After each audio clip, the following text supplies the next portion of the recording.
Welcome. I'm Tracy Smith, and this is Here Comes the Sun, a closer look at some of the people, places, and things we bring you every weekend on Sunday morning. As the winningest contestant in game show history, Ken Jennings already knew the ins and outs of Jeopardy when he took on hosting duties in 2021. But even now, a few years into the job, his legendary predecessor, Alex Trebek, still guides him, as he told Luke Burbank. Jennings will admit to one possible advantage he might have in the job: his empathy for players, because he's been there himself.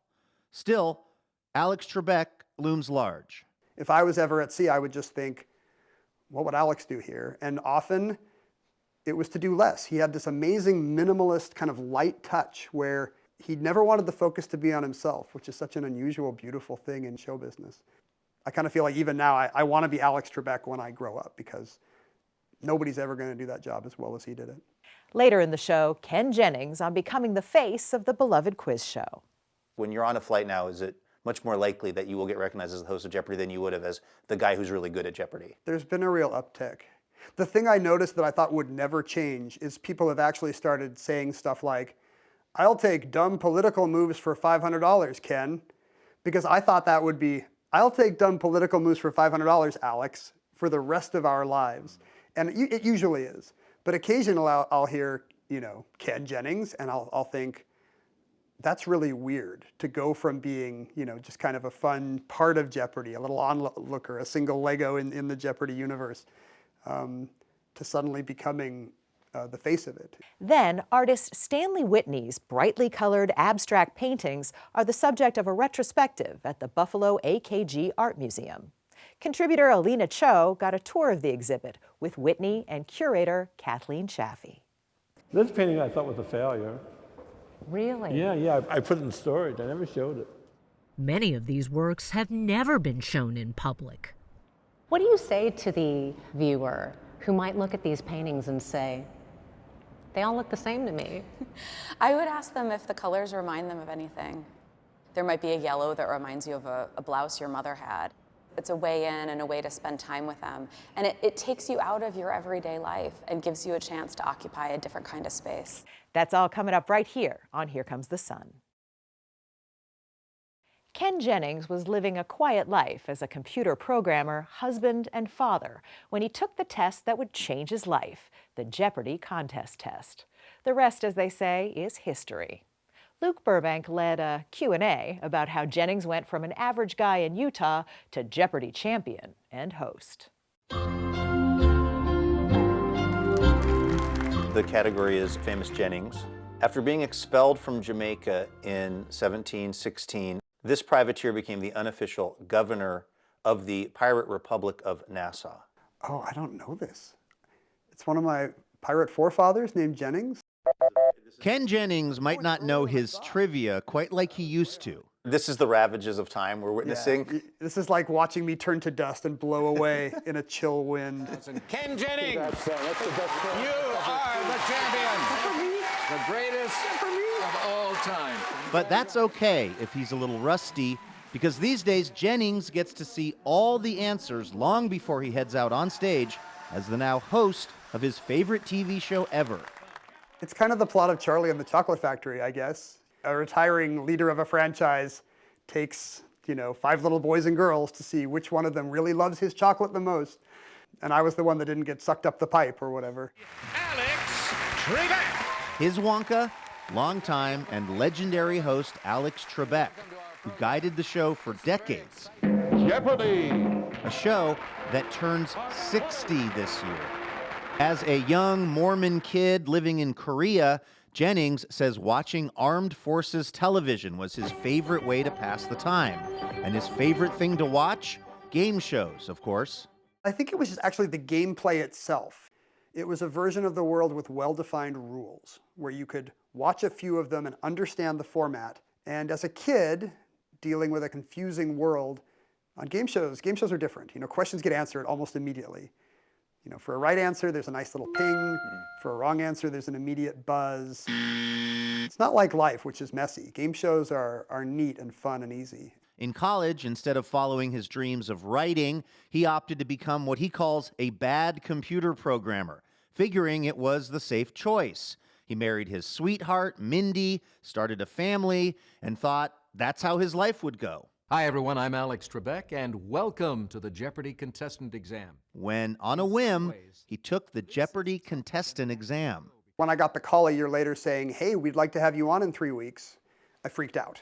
I started watching the show very intensely, standing up behind my lazy boy at home, pretending it was a podium, mashing my thumb up and down on a Fisher-Price plastic toy I'd stolen from our 18-month-old, just pretending it was a buzzer. My wife would keep score and tell me how I was doing. It was kind of a rocky training montage. A software engineer from Salt Lake City, Utah, Ken Jennings. To this day, Jennings says nothing compares to the nerves he felt under the lights and on camera that first time he stepped on stage as a contestant. But then, something amazing happened. In that first game, I found that years of listening to the clipped rhythms of Alex Trebek really did help. Watching the show, standing up with my fake buzzer helped. I kind of had the timing right away. Julia. What is New Zealand? Good. In that first game, the score was close, and it all came down to Final Jeopardy.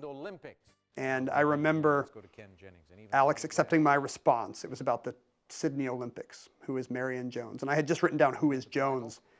And Alex pauses for a second like, ooh, is that enough? Is he just guessing a last name? And so Alex looks to the judges and he gets the high sign and he says, that's correct. And I realize I'm going to be a Jeopardy champion for the rest of my life. And it was just an immediate rush of euphoria that's hard to explain. As good as the birth of my kids. I can say that now that they're teens and out of the house. It was just an amazing moment. Alex would just wait, and if they didn't know it, he would be like, nope, boop, boop, boop, boop. Oh. That microsecond decision led to 74 straight victories, $2.5 million, game show immortality, and eventually, and improbably, the job of Jeopardy host. So I am standing at, you might even say, an altar of sorts that many of us trivia nerds have thought about a lot. This is the light pen, the telestrator, where you can write down your name and your final Jeopardy response. Why does it seem that so many highly intelligent people have such questionable handwriting on this show? Is it something to do with the device? The pen got better. This is much nicer than the version I was trying to write with, which I think had a cord back in 2004. It's funny, I'm getting flashbacks just by being here. It's almost like there are two Jeopardy sets for me. There was this one back here, and there's just a chasm between you and Alex. Jennings will admit to one possible advantage he might have in the job, his empathy for players, because he's been there himself. Still, Alex Trebek looms large. If I was ever at sea, I would just think, what would Alex do here? And often it was to do less. He had this amazing minimalist kind of light touch where he never wanted the focus to be on himself, which is such an unusual, beautiful thing in show business. I kind of feel like even now I want to be Alex Trebek when I grow up, because nobody's ever going to do that job as well as he did it. Which brings us back to our game, and a mistake I made earlier, which the judges caught. At the top of our story, I said they give Jennings the answers before the game, but of course, that's incorrect. They give him the questions. So where exactly did that come from? Well, from Jeopardy creator Merv Griffin's then-wife, Julianne, the story goes. Yeah, so Merv and Julianne are on a plane coming back from vacation, and he's trying to come up with game show ideas. And she says, well, just do one of those quiz shows like they used to have. And he said, honey, we can't do those anymore. Those were all crooked. They were giving the players the answers. And she thinks about it, and she says, well, that's what you should do. You should just give them the answer, and they'll come up with the question. And he says, what do you mean? And she says, 5,280 feet. And he says, what is a mile? And that's the birth of Jeopardy right there. The birth of a TV quiz show. But more importantly, says Jennings, the birth of something that in a small way has helped hold us Americans together, at least for 30 minutes a night. And there's nothing trivial about that. The great and the odd thing about Jeopardy is it's kind of universally popular. Old people like Jeopardy, young people like Jeopardy, red states, blue states. It's bizarrely universal. America still agrees that there's a half hour every day where facts do matter, and we are allowed to adjudicate things as right or wrong, actually based on science and history. And I do think that's an important bulwark. Up next, an exclusive excerpt from Luke Burbank's chat with Ken Jennings, something you can only see right here on Here Comes the Sun. Stay with us. I mean, it's a shock and it's an adjustment, but it's such a pleasant one because the show always meant so much to me. As promised, here's more from Luke Burbank's interview with Ken Jennings. How big of a part of your life now as the host of Jeopardy is people coming up to you and asking you, or giving you answers in the form of a question? Is that a constant thing for you now? People do enjoy that. I feel like as a contestant on the show, I would get people coming up to me on the street with very hard trivia questions. So there'd always be some young gunfighter that wanted to stump me. But now it's much more nitpicking. It's kind of letters to the editor about Jeopardy. Dear Ken, you need to look more into the actual Canadian pronunciation of this. Or why do you always say that's him instead of that's he? My second grade teacher. So this is now my life, being corrected by millions of Jeopardy viewers, and it's such a pleasure. Yeah, how have you figured out how to sort of appease people who have thoughts and comments and requests like that? I mean, you just have to understand what Jeopardy means to its audience. It's really a very flattering thing. There's not a lot of shows that get that kind of attention because it's not even a quiz show anymore. It's a cultural institution. It's Jeopardy. It's almost like it's a public utility. Your house has to be hooked up to water and gas and Jeopardy every night at 7 o'clock or, mom's going to freak out. And we know it means a lot in the lives of our viewers. It's part of the rhythm of their day. And we want to honor the legacy of the show and also kind of the sense of familiarity and ritual that they get out of it. Who are the kinds of folks that come up to you in the airport or walking down the street? Like, who's a typical Jeopardy viewer? There's really no stereotype. It'll be yesterday on my flight, the flight attendant kind of shyly at the end is like, I'm a big fan of Jeopardy. My mom loves you, But I'll also be just walking across the street in New York and somebody will be like, hey, Jeopardy! You realize that it's one of the last things in our culture that's monolithic, that everybody watches, before things got divided into these little niches and silos. It's still a cultural reference we all have. When you're on a flight now, is it much more likely that you will get recognized as the host of Jeopardy than you would have as the guy who's really good at Jeopardy? There's been a real uptick. The thing I noticed that I thought would never change is people have actually started saying stuff like, I'll take dumb political moves for $500, Ken. Because I thought that would be, I'll take dumb political moves for $500, Alex, for the rest of our lives. And it usually is. But occasionally I'll hear, Ken Jennings, and I'll think, that's really weird to go from being, just kind of a fun part of Jeopardy, a little onlooker, a single Lego in the Jeopardy universe, to suddenly becoming the face of it. It's a shock and it's an adjustment, but it's such a pleasant one because the show always meant so much to me. Is there a real intentional kind of behind the scenes effort to make sure that this show stays essentially apolitical? Yeah. In particular, that meant a lot to Alex Trebek, I think. The idea that, one of the reasons why he was kind of a bit of a cipher for many years is because he enjoyed the fact that he was not associated with any particular ideology. He was the face of Jeopardy, the face of these faintly old-fashioned virtues of knowledge and cultural literacy and fair play, and nobody was troubled with how he voted or which cable channel he watched. And that's just hard to recapture today. That was what made Alex, one of the many things that made him hard to replace is, we now know what people think about the country. How do you practice for your first time out hosting? Did they run you through a bunch of kind of mock games and stuff? There actually was some dress rehearsal. They had the writers of the show pretend to be contestants, and they would start out being well-mannered contestants so that I could just kind of get into the rhythm of it. And then they would start to push the envelope a little and do subtly wrong things to try to see if I would do the right thing. Because the host of Jeopardy has to wear a lot of hats at once. You're trying to be a perfect narrator for the show and a genial face of it, but you're also a referee adjudicating the game. You're trying to shape the pace of it a bit like an orchestra conductor. You're trying to frame it, the story of the game, the accounts of the game for a home audience as if you're a play-by-play announcer. You're trying to do all these things at once, and Alex made it look easy. So I kind of assumed, yeah, you just have to do what Alex did. But it turns out he was just incredibly able and smooth and graceful at a very hard job. Does it still feel kind of unreal to you at times? Almost every day. Like I never want it to become old hat, because I still remember that sense of awe of walking on that stage for the first time and thinking, this is Jeopardy. I've been watching this at home for 20 years, and now I get to be part of it for a minute. And you know, when I hear Johnny say my name, that's hallucinatory, by the way, to hear Johnny Gilbert. You still expect to hear Alex Trebek. Every day I expect to hear him say, the host of Jeopardy, Alex Trebek, but he says my name and I have to walk out there. And I guess largely it's an honor, you know, because the history of the show means a lot to me, and I know firsthand from talking to viewers how much it means to them. I can't just be a Jeopardy kibitzer on the sidelines, you know. I really want the show to succeed, and I really want it to have the same profile it had during Alex's years, and I take that very seriously. Up next, art that's anything but square. Welcome back.